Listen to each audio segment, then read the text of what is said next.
Bismillahirrahmanirrahim. Innal hamdalillah nahmaduhu wa nasta'inuhu wa nastaghfiruh wa na'udzu billahi min syururi anfusina wa min sayyiati a'malina may yahdihillahu fala mudhillalah wa may yudhlilhu fala hadiyalah. Asyhadu an la ilaha illallah wa asyhadu anna Muhammadan abduhu wa rasuluh alladzi la nabiyya ba'dah amma ba'du. Alhamdulillah, Allah masih memberikan kita kesempatan bisa berada di aula ini yang insyaallah Allah muliakan.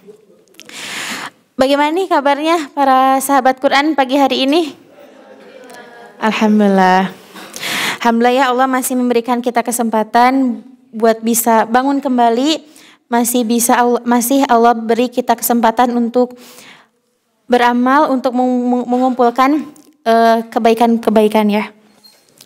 Langsung saja di sini saya akan memberikan satu judul yang berjudul Nikmati Prosesmu. Nah, dikutip dari buku yang berjudul Mau Menjadi Lebih Baik, Secuil Kebaikan Tetaplah Jadi Pahala, Secuil Kemaksiatan Tetaplah Jadi Dosa. Karya Suci Fitrah Syari.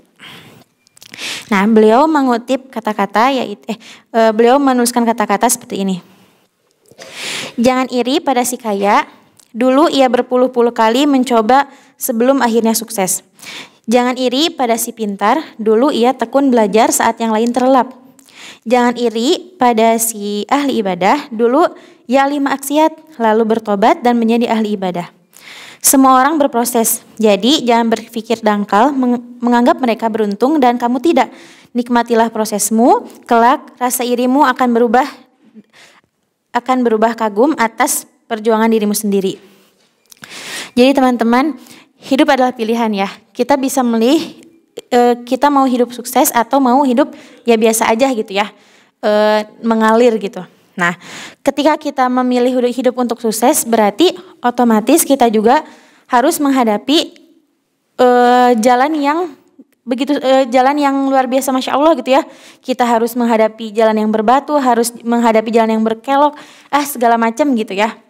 Nah, di sini ada dua tipe orang, dua-duanya memilih untuk hidup sukses. Nah, yang pertama, ketika dia memilih hidup untuk sukses, otomatis dia harus menghadapi tantangan yang banyak gitu ya. Nah, tipe yang pertama ini, ketika dia berada di tengah jalan, kan pasti ya manusia itu pasti ada masa lelahnya, masa jenuhnya gitu ya. Nah, si orang ini ketika dia berada di tengah jalan, dia beristirahat, tapi bukan berarti dia itu berhenti gitu ya di tengah jalan, tapi dia mengumpulkan semangat, dia mengumpulkan energinya lagi untuk bisa terus berjalan dan menguatkan dirinya agar sabar dan menerima apa yang Allah berikan gitu ya, dan bisa menghadapi ujian yang selanjutnya. Dan sampai dia ke tujuannya gitu ya. Nah, yang kedua, dia juga ingin hidup sukses gitu. Dia punya impian yang tinggi. Tapi kan otomatis juga dia harus menghadapi rintangan yang begitu besar gitu. Tapi si orang ini ketika di tengah jalan dia sudah capek, sudah lelah, dia ingin beristirahat gitu. Nah, ketika dia beristirahat, tetapi dia fokus dan malah berkata bahwa gitu ya, mungkin ini mah bukan jalannya meureun ya, dan bukan takdirnya gitu. Udahlah capek gitu. Seandainya aku teh nggak lewat jalan ini gitu ya, capek lelah dah lah gitu. Nah, muncul rasa pesimis gitu kan ya. Tetapi kalau misalkan kitanya mau berusaha, mau terus menggapai tujuan yang kita inginkan gitu ya, cita-cita yang tertinggi kita inginkan, pasti Allah permudah gitu ya kalau misalkan kita punya tekad yang kuat. Nah, makanya ketika kita punya satu impian, pasti siapa sih yang gak mau hidupnya sukses gitu ya, apalagi sukses dunia akhirat gitu kan. Nah, ketika kita lelah, ketika kita capek, ya udah kita syukuri gitu ya, kita nikmati prosesnya karena itu bagian dari semua yang kita harus lalui gitu. Nah, jadi esensi dari kesuksesan itu sendiri yakni proses.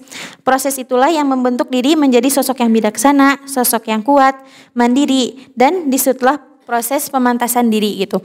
Jadi ketika kita melewati satu rintangan, otomatis kita belajar gitu ya, belajar oh berarti kalau misalkan kita ngelewati masalah ini menyelesaikannya kayak gini gitu ya. Nah, ketika suatu saat misalkan di depan ada masalah lagi, berarti kita udah bisa loh gitu, udah bisa menyelesaikan masalah tersebut gitu. Jadi kan semakin kita belajar, semakin kita kuat gitu ya untuk menghadapi terus ujian demi ujian. Kan ada kata-kata bahwa pohon itu makin tinggi berarti makin besar juga kan anginnya gitu. Nah, khusus untuk anak daurah gitu ya, alhamdulillah Allah memudahkan kita di seminggu ini untuk menghadapi ujian-ujian yang wah luar biasa gitu ya. Mulai dari ujian tulis, ujian lisan, dan kemarin alhamdulillah melaksanakan tasmi gitu ya sama-sama gitu. Alhamdulillah Allah kasih kita kesempatan, Allah masih memberikan kita semangat. Karena apa? Karena kitanya mau berjuang gitu ya. Udah Masya Allah pokoknya lihat teman-teman saya seperjuangan daurah gitu ya. Mulai dari tilawahnya gitu ya, mulai dari ziadahnya. Mereka terus berjuang gitu walaupun lelah pasti ada gitu ya. Mereka mengorbankan waktu tidurnya, ada yang harus bayar utang tilawah gitu ya, yang banyak gitu alhamdulillah. Jadi buat teman-teman khususnya anak daurah, terima kasih udah bisa kuat sampai titik ini, udah mau berjuang sampai titik ini dari awal daurah, dari bulan awal, bulan kedua, alhamdulillah bisa terlewati ya. Walaupun pasti kan ya ada ujian mah ya, pasti kan gitu. Mulai dari malas, mulai dari segala macam gitu ya. Alhamdulillah tinggal tersisa 10 orang gitu ya. Walaupun bukan berarti yang gugur di tengah jalan itu tidak berusaha, tapi dia udah berusaha, mungkin Allah berkehendak di tempat lain gitu ya. Tempat lain butuh untuk seorang ini gitu. Jadi semangat buat teman-teman seperjuangan daurah gitu ya. Sebentar lagi berakhir dan semoga apa yang kalian impikan, apa yang kalian doakan Allah kabulkan. Amin. Pokoknya semangat gitu ya. Alhamdulillah udah di bulan terakhir gitu kan, di detik-detik terakhir yang dulunya kayak kenapa ya gitu ya, sehari temani lama gitu ya. Ternyata udah terlaksana ya gitu 3 bulan di sini gitu. Alhamdulillah. Dan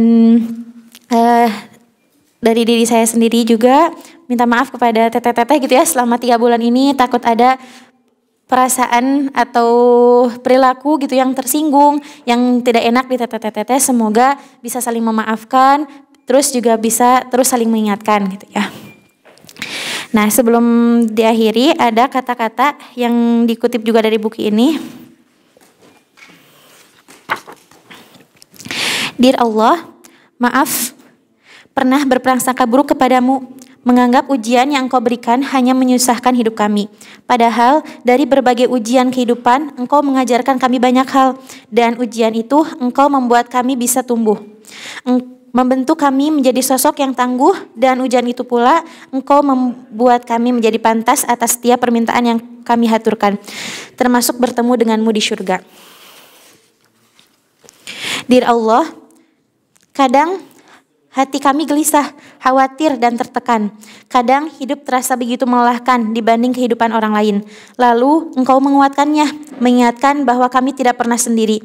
Ada Allah tempat kami bergantung, ada Allah tempat menyampaikan segala kecemasan dan masa depan. Air mata ini berurai mencurah segalanya. Engkau beri ketenangan dan kedamaian setelahnya. Engkau beri tambah keyakinan bahwa Allah dekat dan selalu membersamai hambanya yang tersesat dan ingin merubah. Hanya Allah sebaik-baik tempat bersandar dan tempat berlindung. Dear Allah, kami ingin bertemu denganmu dalam keadaan terbaik. Tolong pantaskanlah kami menuju hari itu.